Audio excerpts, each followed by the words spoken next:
Hey guys. So yesterday I got a Kevlar helmet off of Craigslist for $25. It came with that top camo you see there. No headband, but with a chin strap, and otherwise it's complete. I do have a spare headband in it right now, but it's not correct. It's a 74 date. This is an 89 manufacturer. But I'm going to be talking about the older M1. This is a like 83 or 82 made M1 helmet. This is a 1989 dated Kevlar. But Weaponeer was telling me about the switch over from these to these, and he said that he hated it, and I'm sure a lot of other people did, because I have to agree with him on this part. The M1 helmet is a very comfortable helmet to wear. Like, I wear mine whenever I go through an abandoned building because I don't want stuff falling on my head. Example, there is a barn half a mile down from my house that I like to go in sometimes, and the damn thing is about to collapse, so you need to wear a helmet in there. But back on topic, this is a way more comfortable helmet than this, and I only put this on once and it was really uncomfortable, but it fits good, which is what I like. Now I think it was 83 before they started to phase out this and replace them with this, and then they started variation, and then like the fruit, like Desert Storm, all that stuff. I think they made a few variations of them later on, like early 2000s, late 90s, and they actually started phasing out this model in 2005 and started replacing it with the MICH helmet, which M-I-C-H. It's a lighter helmet. I think it provides more ballistic protection, and it has a better lining system. It's like if you've ever looked inside of a bike helmet, which I'm guessing a lot of you have, it's got like the pads going all the way through. And this is what I'm talking about. This is the old 6-point lining style. Riley, stop! Sorry, my dog's licking her paw. But they've swapped it out because they've slowly realized that this is an uncomfortable lining system, and especially in this type of helmet, I could see why. But when it comes to the two-piece design with the M1, it's really comfortable. And I'm gonna go get one of my German stale hams, and I'm going to compare the differences. We'll compare them with this because a lot of people say that they were designed off of them. So hang on.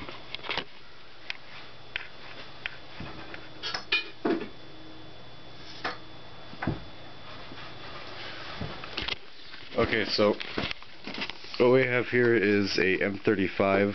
There were 3 variations of a German stale ham: M35, an M40, and an M42. M42 had a flared out edge, and the M35 and the M40 had a rolled edge like this. Now this is a ground deck helmet, so it's not in the best condition, but if we hang on here, let's just put it here, move this.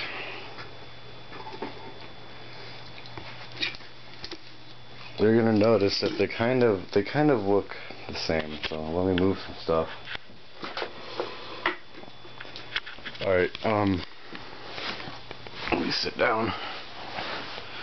So if you notice, this has a kind of like a flared out edge, and so does this at some points.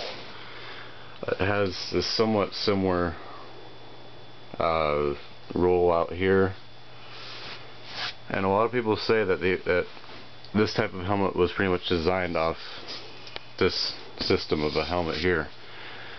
Now this style of helmet proved pretty effective in the combat of World War II, especially how it's manufactured. I've seen helmets that were shot by 45s dead on, and it just bounced, it dented and bounced and went upward. And the .30 carbine round, which is for the M1 and M1 paratrooper carbine, and every other variation of that, just kind of hit it, did the same thing, mainly because they're lower powered rounds, and that's what it's pretty much going to do with this. This isn't made, I mean, a regular AK round can penetrate this until a certain distance, because as we know, that is not a very accurate round, and it loses a lot of power past those couple hundred yards. But like, let's say 7.62 by 54 rimmed would go right through. It just mainly depends on the power of the round, where it's coming from, and what rifle it's pretty much coming out of. Like a Tokarov 7.62 by 25 round could probably penetrate this. It's known to penetrate the most modern body armor to a point. But it's a nasty little round. It's a .30 caliber round, but it packs a lot of punch. Now, I don't know if I've already mentioned this. This is 29 layers of compressed Kevlar coated with a resin, like a fiberglass resin to seal it, and then they've put this rubber seal over it. You could probably call it something else. And then they've painted it like what texture is this? This is a sand texture, which is seen on back to the M1 helmet now. The sand texture was used during the Vietnam War, and I can show you that. Which one? We've got a Vietnam sand texture here. Here's a nice example. This one isn't such a great example paint wise, because it's painted over 3 times with heavy thick paint, which is normal in the Vietnam reissues.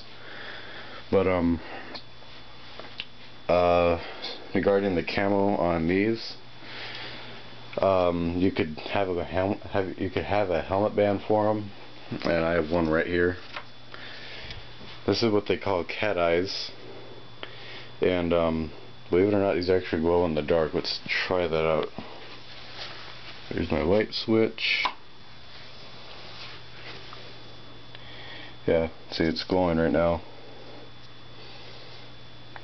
And they made them like this to prevent friendly fire accidents. As we know, there's a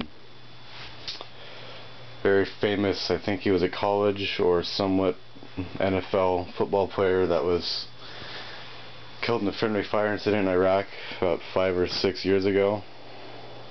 And I mean, they really want to reduce that, because as we know, friendly fire is a terrible thing to happen.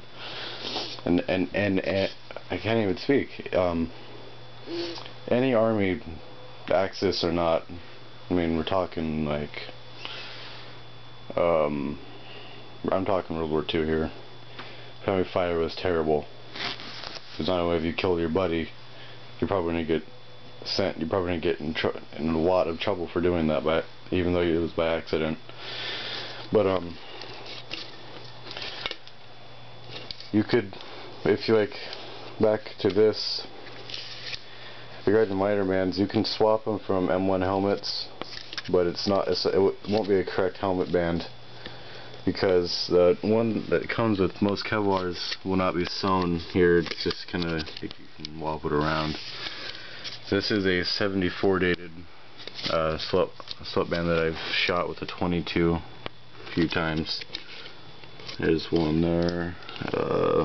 Should be another part here that got hit. But yeah, there's another hit right there.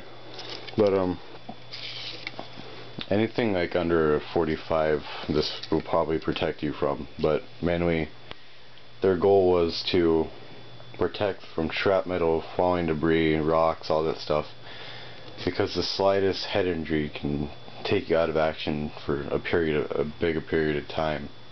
and they really want the guys to go out and fight to serve and protect. But this helmet was used from this was first pretty much used in Grenada. If you've never heard of that before, Google it. It's a pretty little interesting situation. But it served into the Desert Storm, Iraq, Afghanistan, that stuff. I think there might be some guys still wearing these out there. I know the UN is using them, but who cares about the UN? When we show you a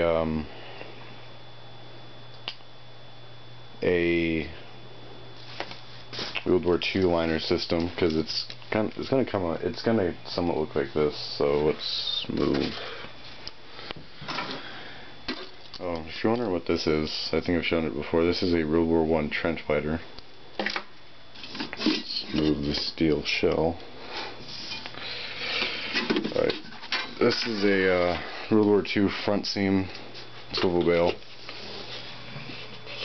If you notice, it's got a 6. Yeah, this is a 1, 2, 3. Huh. Oh well. Yes, 6 point. It's just kind of confusing how there's only 3 total loops here. It's got the string, paracord string, whatever you want to call it, through here. As is this. This is, I believe, paracord or something like that. Let's see. What they've done, webbing wise, is they've got these A bands, or I forget what they're called. There's A something, but they've made these smaller and screwed them in. This is actually stamped in, but they're using designs out of older World War II helmets. And then here's a Vietnam helmet liner. Still has a 6-point design, but they've got rid of the whole loop. But to be honest, I think this is just my personal opinion. They should have kept this style of helmet, but made it into like a Kevlar design. It'd probably look weird, but it'd be a lot better feeling than this is. There's multiple reasons why this isn't a liked helmet when it first came out. Lepiner said whenever you're aiming down the sight, it could roll over, hit you on the nose, whatever. Explosions, I think that was something you mentioned. But I mean, it's still a good helmet. It's just it doesn't have such a good reputation when it was first coming out. But it's served its purpose for well over 20 years now, which is good for our military. And what's good for our military is good for the civilians. So, sorry for making this video 13 minutes and 30 seconds long, but I just wanted to talk about it. Now, if you are interested in buying something like this, search eBay, Craigslist. Like I said, I got this on Craigslist for $25, but what I did is I didn't have any cash. But what I did is I traded her one of my World War II jackets. Her brother was a collector. He didn't want this, so I traded her a April 1st dated U.S. Ike jacket. The rank on it was First Sergeant, and they're like, if I remember correctly, like 4 slanted lines, which is like 16 years of service. Someone correct me on that if I'm wrong. But it was a nice jacket, but in the end we both got something that's worth a little more than the other thing. But like I said, Army surplus shops, antique stores, pawn shops even. But just keep an eye out. I mean, these go for anywhere from like $20 to a couple hundred, depending on what they saw, whatever variation it is. But I'm gonna cut it off now because it's almost 15 minutes long, and I really don't want to make another long video like I did. My longest was a 17-minute video on a 9130 that cannot hit the side of a barn. But that's about it. I will see you guys later. Video for the M1 bayonet is postponed as the bayonet parts do not work. By not work, I mean this little button here. I have to Dremel it. I have to take a Dremel with a file bit on it and grind it down because it will not fit in the hole for it. So that's about it. Do not buy reproduction bayonet repair kits. They will not work. Only thing that works in it is this little spring and this lever. Anyways, I'll see you guys later.